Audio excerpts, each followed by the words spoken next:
Welcome to Sunshine Cathedral's Queer God Squad. It's Monday, January 13th, 2025. I am Bishop Darrell Watkins, the senior minister here at Sunshine Cathedral. With me today is Sunshine Cathedral's executive minister, he's also my husband, Bishop Robert Griffin, and Sunshine Cathedral's Minister of Connections, the Reverend Dr. Ann Atwell. Visit sunshinecathedral.org to learn about our progressive faith community and how you can be part of it, no matter where you are in the world. And if you live in South Florida, be sure to check out the Sunshine Cathedral Center for the Performing Arts, offering entertainment for the LGBTQ+ community to benefit the LGBTQ+ community. If you enjoy the Queer God Squad, please share this or other episodes with your friends, family, and social media communities. At Sunshine Cathedral, we're here to tell you that you are God's miracle, not God's mistake. This is the Sunshine Cathedral perspective. Queer church is different, and today a different kind of church is needed. Once in America, almost everyone seemed to have a connection to a community of faith. Nearly 100% of Americans affirmed a belief in God, and a great majority attended worship services at least sometimes. Those trends have been moving downward for a while, and the downward trend accelerated after COVID. A couple of years ago, an Episcopal priest told a story about her heartache when only one person showed up for a Christmas Eve Mass. Rather than a homily, she merely spoke with a person who turned out needed spiritual comfort. So it was a miracle for the attendee, and that made the priest feel better. But it was a striking example of how the religious landscape has changed. Now, less than half of Americans belong to a faith community. Not quite a third attend weekly worship. It may be that if a religion is to be relevant, it is going to have to give up its aversion to science, its addiction to bigotry, its claims of superiority, and it will need to show repentance for the lives that have been harmed by and in the name of religion. Homophobia, violence, abuse, misogyny, millionaire televangelists, claims of superiority are what many think of when religion is mentioned, and that just isn't a good look. Why would anyone want to associate with cruelty? We need a different kind of church. Sunshine Cathedral has for over 50 years endeavored to be a different kind of church, and we will continue our efforts. Just how different are we really? How different are we really? Really different. Really different. You know, when people, when I tell them about Sunshine Cathedral, and people kind of look at me and say, you know, I think maybe what you're doing is wrong, or it just doesn't seem right, or whatever else. That tells me that we're doing something right. Mm-hmm. Mm-hmm. It really does. It doesn't conform with what people believe church should be, because we're not following the old patterns. When you welcome people, when you affirm them with love and warmth and care and compassion wherever they are in their life journey, in their faith journey, I think that's the way that church should be done. I actually saw, in the last few weeks, there was a documentary on PBS. It was called Mama Bears. And it was about mothers who were evangelical Christians, and then their children came out as either gay, lesbian, queer, transgender, and how the parents, the mother and the families had to move through their faith and become supportive of their children. It was a phenomenal documentary, but it reminded me of how really different Sunshine Cathedral is and how we welcome families just like that. Yeah, if you think that the point of religion is to regurgitate and defend and propagate what people thought and believed and said in the Middle Ages, then this will not be what you're expecting, because we don't do that. We think, first of all, Christianity is so different than Jesus. Yeah. The first person to write about Jesus and the Jesus movements was the Apostle Paul. 20 years after Jesus was dead, and Paul never met Jesus. Most of what we think of as Christianity comes from Paul. And even what some of the gospel writers wrote, Paul's writings had been circulating for decades before they wrote. And they may have been trying to reclaim Paul's story. And so Jesus was Jewish. He was speaking to a Jewish community. He knew the Jewish scriptures. He lived in a Jewish world. And this idea of him being sort of this Greek man god, that was useful for Paul, speaking to his Greek Gentile audiences. But Jesus was Jewish. Paul's idea was, we don't have a synagogue. You don't have to go to the synagogue. You don't have to be Jewish to be part of our movement. You don't have to be circumcised, which made conversion a lot easier for a lot of people. And so you don't have to be circumcised, and you don't have to follow Jewish laws. You can be Gentiles and still follow our Jewish Jesus. You can still be part of the club and get all the benefits, including maybe afterlife benefits. So that's Paul. Jesus would have been very surprised by a lot of that Paul's paganizing or Gentilizing or Greekizing, Hellenizing of the Jewish Jesus' life and message.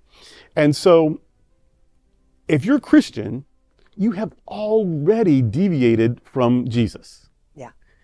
So if that being the case, why not just keep thinking and challenging and changing? Still with Jesus as our role model, he said a lot of good things. I think it's okay to even challenge Jesus on some things. Although, to be fair, Jesus didn't write anything. So so if he said something that we think is a little icky, like, abandon your parents, to hell with them, and just follow me. Did he say that? We don't know, because the person who said he said it was writing it, decades after he couldn't defend himself. So I don't know. But it's okay to deviate from the dogma, the doctrine, the traditions, because if you're Christian, if you were those first century Christians, you already had. The Jesus movement, the Jesus followers, that was a Jewish movement, and it was quickly, within just a couple of decades, started splintering into something else. And then by the time the temple was destroyed in 70, there was no Jewish home base to go to. And that's really when Christianity spread like hot grease. And Christians then became more Gentile than Jewish and lost all connection with their Jewish heritage. So much so that we even take the Jewish Bible and try to read Jesus into it. We try to take our Christian myths and find them in the Old Testament where they are not and never have been. And so it's okay. If you practice Pentecost, that was already a Jewish thing. If you practice Easter, that's very much like Passover, but also very much like pagan spring festivals. So we've been adapting, changing, embracing, blending from the beginning. So let's don't stop. Let's don't stop there. And that's what we do at Sunshine Cathedral. It's like, okay, we have new information. We've been exposed to new ideas. We've been exposed to new creativity. What of that can we embrace? What if that changes our mind about something? What about that changes how we interpret or express or play with something? And so, once we learn where babies come from, we never again have to or even can take the virgin birth story literally. Once you learn where people come from, the evolutionary process, you never again have to or even should take the Adam and Eve myth literally. And so on. And so, we challenge things. For me, the return of Christ is about us becoming more Christ-like. I don't expect anybody who used to be named Jesus to show back up in a cloud someday. What would that even look like? Who would even believe their eyes if they saw it? What thing would it serve, right? So for me, that is symbolic about how we need to step ourselves up to be more like the vision that Jesus cast. So everything, I don't need to get rid of the stories, but I can experience them and explain them and share them in way different ways than the ways that I grew up. Ways that can be useful, or at least not offensive to the critical thinker, to the scientist, to the doubter. Come as you are, and then we'll offer all that we can. Take what you need, and that's, I think, what sets us apart from other sorts of churches, because we're not trying to sell you anything. We're trying to get you to embrace your own goodness and believe in yourself, and then help form a community of people who have that new level of self-awareness and health. Community is important, ritual is important, love is important. We're trying to build all that up, and you don't have to believe one thing I believe to be part of that. And I think that's a major aspect of why Sunshine Cathedral is unique and different. All of what you just said, and I was pondering up for a minute the thought of, in the perspective of talking about church life before COVID. And a lot of conversations I've often had with people who come to Sunshine Cathedral before COVID was, well, I grew up Baptist. I wish you guys were more Baptist. I grew up this. I wish you was more that. I wish you was more this. And I just always imagine that conversation doesn't happen in a Baptist church or a Methodist church or a Lutheran church or Presbyterian. Something that's very, very denominational focused. But yet those conversations happen in a place like Sunshine Cathedral, because I think before COVID a lot more than after COVID, because what people wanted to go back to was what I would often call a return to Egypt. They wanted Sunshine Cathedral to be the return to Egypt for them, but I just want the gay part. I want this part of it. I want to be just like what I grew up in. And so post-COVID, it's almost been like we want to return to what was just 4 years ago, 4 or 5 years ago. And guess what? Neither are going to happen because we are now moving more and more into a post-COVID world. And religion and spirituality and the questions that people ask today are much more different than what they were before. And I think the one thing that COVID did around a lot of understanding around the theological discourse is that we get to the fight, or we get to the core of it a lot quicker than we used to. Yeah. And I think that takes away a lot of the fluff, the fluff that was done previously, not just here, but fluff that was done out there about what it means to be Christian, what it means to be gay, what it means to be queer, what it means to be straight, what it means to be the other on so many levels. We get to the core of it, and I think that's what makes us unique. So the challenge isn't about what challenges Sunshine Cathedral to be a different kind of church. It's what continues to keep us open to being a different kind of church, because we're not trying to reclaim anything from anyone's denominational past. Right. We are this place that Can't says, step in the same river twice. yeah, Nope. and this is the place where you can ask the questions, you can be challenged. You're going to like the answer sometimes, you're not going to like the answer sometimes. You're going to feel more welcome by the response, and you may feel like, you know what, that's just not the place for me. And in this age that we are, particularly right now, around spirituality, church growth, the numbers and what all it looks like, this is still a unique place. I'm going to say in the world. I think so. Yeah, I agree. In the world right now, because there's not that many places that you're going to go to that says, well, we don't look at it like that. We believe what the Bible says. And if it's not in the Bible, then we're not going to believe it. Or, you know, this is our interpretation of what Jesus meant when Moses said. What? Really?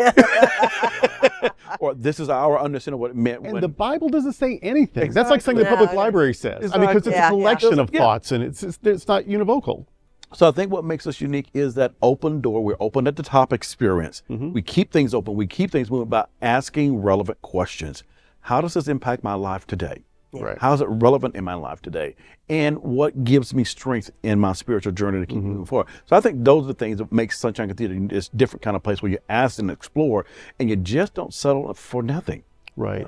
And we are social justice based. We are progressive. We are queer. Yeah. And you say, well, now, the Methodists split over this. So now there's at least half the Methodists are welcoming now. And the Episcopalians and the Lutherans are pretty welcoming. The Presbyterians, even the Alliance of Baptists. There's even Baptists that became, their own little progressive, gay welcoming thing. So how is that unique? Well, how it is unique is that it's not just gay and lesbian, it's queer. So that's the pansexual, that's the bisexual, that's the transgender, it's the genderqueer, it's the gender non-fluid, it's the questioning, it's the ally, it's the asexual. That's a lot for a lot of people, but it's all of it. It's the whole Q umbrella. And also, so I said you didn't have to believe anything I believe. There's one thing, and you don't have to believe it, you just can't be mean about it. You can't believe that gay people are bad, lesbian people are bad, trans people are bad. You can't believe that. Or if you do believe it, you need to work on it and get over that, because this is a safe place for our community. You can't come here and be mean. Other than that, you don't believe anything else that I do. But it's but that this is a queer church, which means we are a justice-seeking church, also an inclusive church.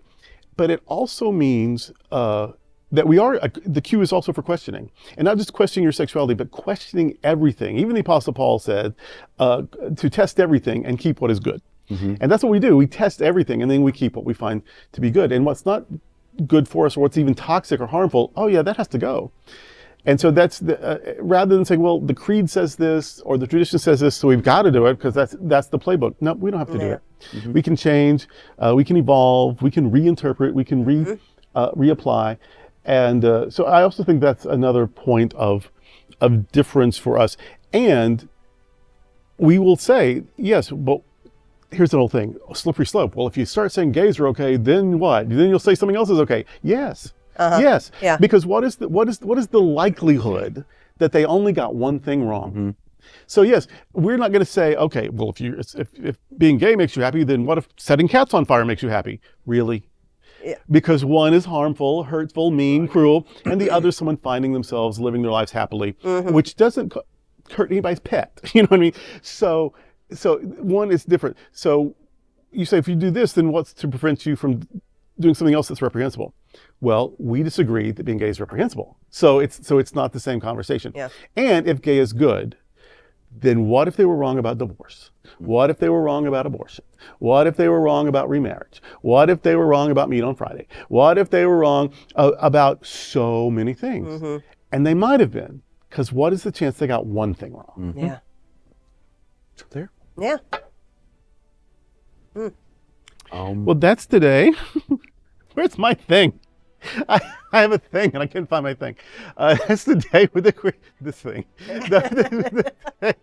This thing, to be clear. It's my teleprompter stick. Okay. That's today with the Queer God Squad. We want to thank you for joining us. We're here daily at 3 p.m. to have some fun and to discuss what our LGBTQ community is talking about.